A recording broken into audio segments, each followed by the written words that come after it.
여러분, OECD가 경기 전망을 내놨는데요.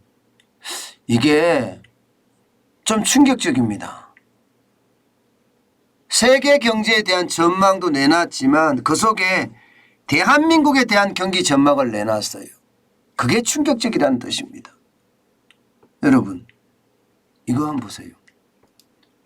OECD, 그러니까 경제협력개발기구에서 전망한 경기 선행지수입니다. 대한민국입니다. 98.87이에요. 여러분도 알다시피 경기 선행지수는 기준선이 100이잖아요. 그죠? 100. 100일 때 보통이란 뜻이에요. 정상적이란 뜻입니다. 100 밑으로 내려가면 경기가 꼬꾸라진다는 거거든요. 지금 98.87이 나왔다는 것은 여러분, 야, 이거 어떻게 생각하면 충격이다. 이렇게도 지금 이야기할 수가 있습니다. 그만큼 말입니다. 경기가 나빠진다는 거예요. 여기서 경기 선행지수라고 이야기하잖아요. 그러면 앞으로 6개월 후나 앞으로 9개월 후에 경기가 98.1, 98.87 그러니까 100 아래 침체가 된다는 이야기인 겁니다. 사실 말입니다. 지금 경기 선행지수는요. 작년 5월에 101.95를 기록하고 나서는요. 줄곧 내리막이에요. 내리막. 13개월째 하락하고 있습니다. 13개월째. 예, 그만큼 말입니다. 경기 전망이 부정적이라는 거예요. 부정적. 그런데 지금 98.87까지 내렸으니까 그죠? 최악으로 간다 이런 얘기가 나오는 게 되는 거죠. 최악으로 간다. 여러분 보시다시피 2019년 8월에도 98.61을 기록한 적이 있습니다. 결국은요. 8월에 그랬으니까 6개월 후 내지는 9개월 후니까 그죠. 희한하게 2020년 3월하고 맞아떨어집니다. 3월 4월하고. 희한하게. 마치 말입니다. 세상은 코로나가 날 것을 읽었던 것처럼 말입니다. 2019년 8월이니까 그죠? 9월, 10월, 11월, 12월, 1월, 2월, 2월까지가 벌써 6개월이고요. 3월, 4월, 5월까지가 이게 최악의 기간이거든. 최악. 코로나19가 전 세계를 덮어서 대한민국 경제에도 그야말로 최악의 상황이 연출된 것. 그때가 바로 지금 코로나 위기 때 아닙니까? 그런데 희한하게 2019년 8월에 98.61을 기록하면서 마치 코로나가 오는 것처럼 예측했습니다. 오는 것처럼.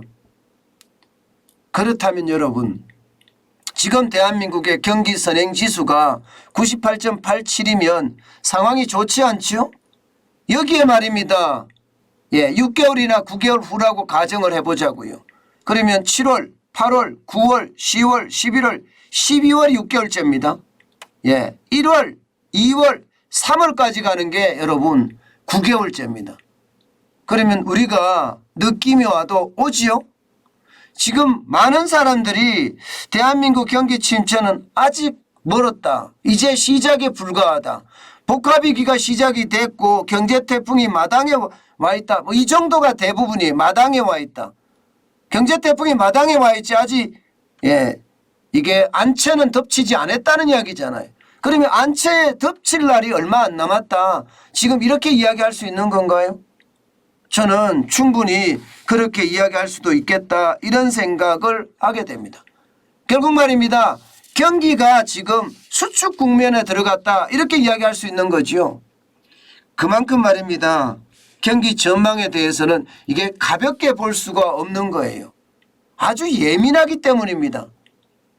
이게 OECD나 한국은행이나 정경련이나 이런 데서 지금 조사하는 경기 전망이 다 좋지 않잖아요. 그 다 좋지 않은 그 상황들을 하나씩 하나씩 따져보면 결국 말입니다. 실물경제, 현실의 실물경제가 그렇게 좋지는 않다 이렇게 읽히는 겁니다. 지금 OECD는요. 가장 심각하게 생각하는 것이 수입물가 상승이에요. 원자재 가격이 급등하기 때문에 대한민국 경제에는 이게 수입 물가 상승이 결국 치명타를 줄 거다. 경제에 치명타를 줄 수밖에 없다. 이렇게 지금 이야기하고 있는 겁니다. 여러분도 보시다시피 지금 대한민국의 수입 물가 지난 5월에는요. 36.3%까지 올라갈 정도로 최고치였습니다. 그러다가 6월에 33.6%로 떨어졌지만 아직도 여전히 높은 수준이에요. 예, 이게 물가가 말입니다. 앞으로 10월 정도 되면 피크아웃을 짓겠다 이렇게 이야기하지만 그때부터는 물가가 내려간다고 하지만 결국 말입니다. 물가는 고물가 수준에서 쭉 가는 정도지 이게 말입니다. 갑자기 뭐 2%로 3%로 떨어지지는 않습니다. 그런 상황을 감안해 보면 수입 물가가 이렇게 폭등하는 것은 대한민국 경제에 부담을 준다는 이야기예요. 물가가 올라가면 소비가 안 되고요. 물가가 올라가면 수출이 적자날 수가 있거든요. 그만큼 심각해질 수 있다는 이야기입니다. 게다가 말입니다.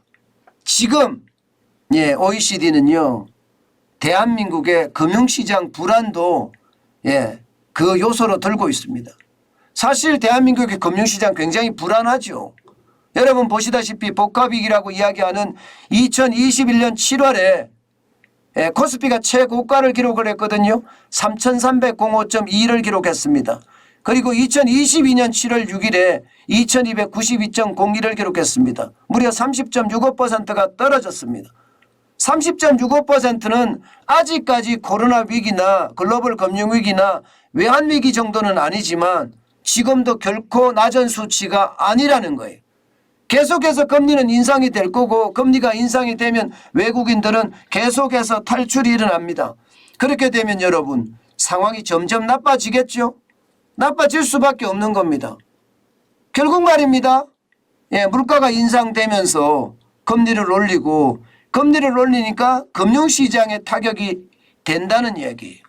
여기에다가 말입니다. 물가가 올라가니까 제조업 경기 전망이 좋아질 리가 없겠죠. 소비가 많아져야지 제조업 경기 전망이 좋아지는데 이거 만만치가 않습니다. 게다가 재고는요. 재고는 계속 늘어나는 상황이잖아요. 재고는. 그만큼 심각한 그런 상황이라고 이야기할 수가 있고요. 게다가 3년물 국채금리하고 10년물 국채금리의 어떤 그 격차가 굉장히 좁혀지고 있습니다.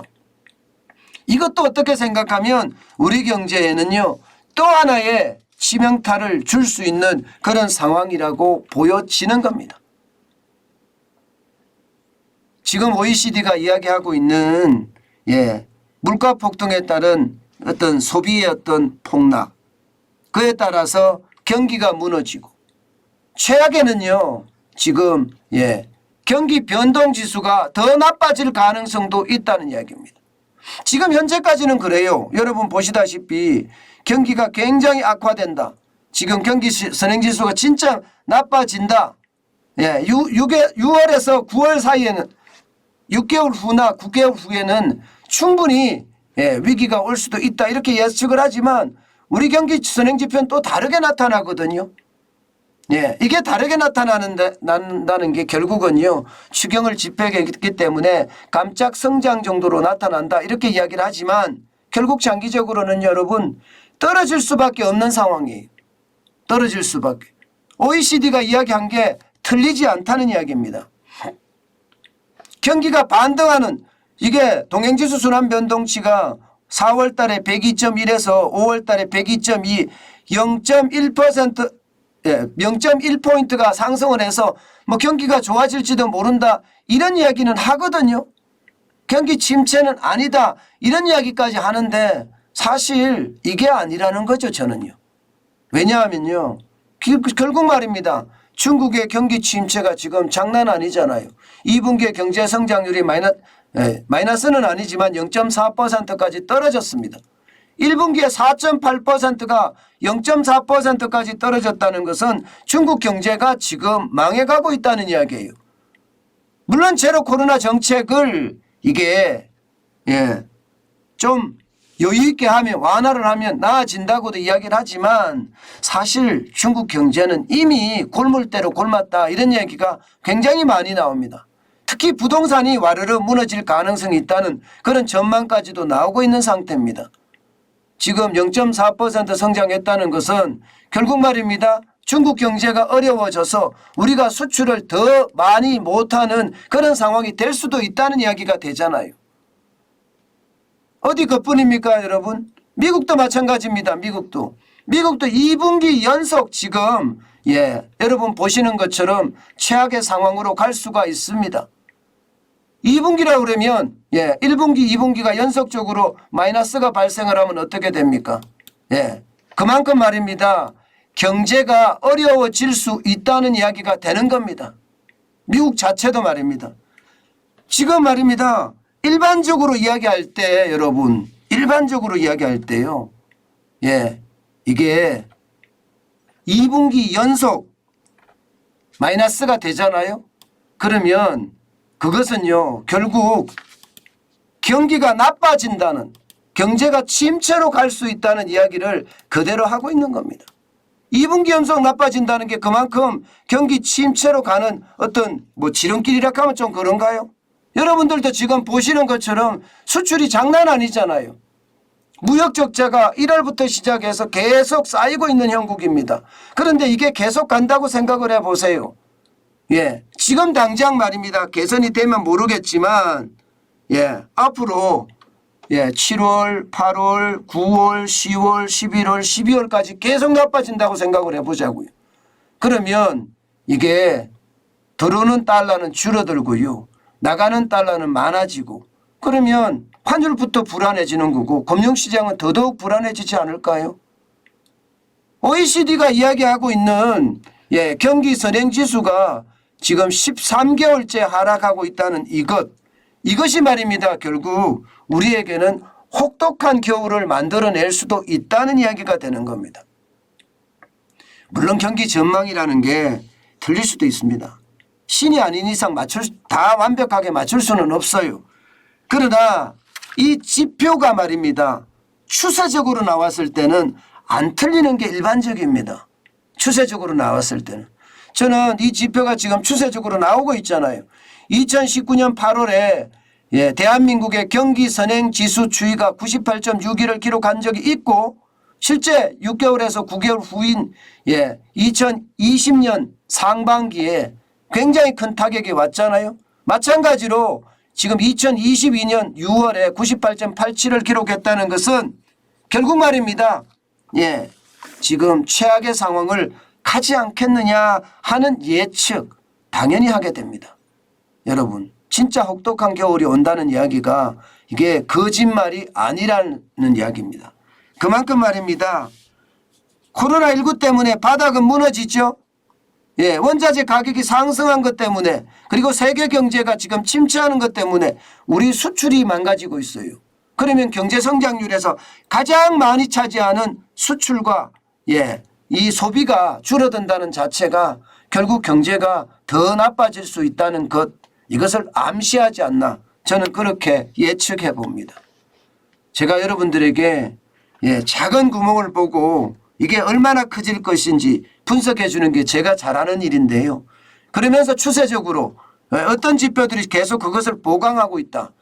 다시 말해서 지원하고 있다. 이렇게 말씀을 드렸는데 지금 OECD의 어떤 경기 선행지수가 지금까지 내년 상반기 경제가 나빠진다는 것 여기에 또 한 번의 새로운 지표가 나온 거라 그렇게 생각하시면 좋을 것 같습니다. 분명한 것은요. 그만큼 확률이 경기 침체의 확률이 높아졌다는 이야기입니다.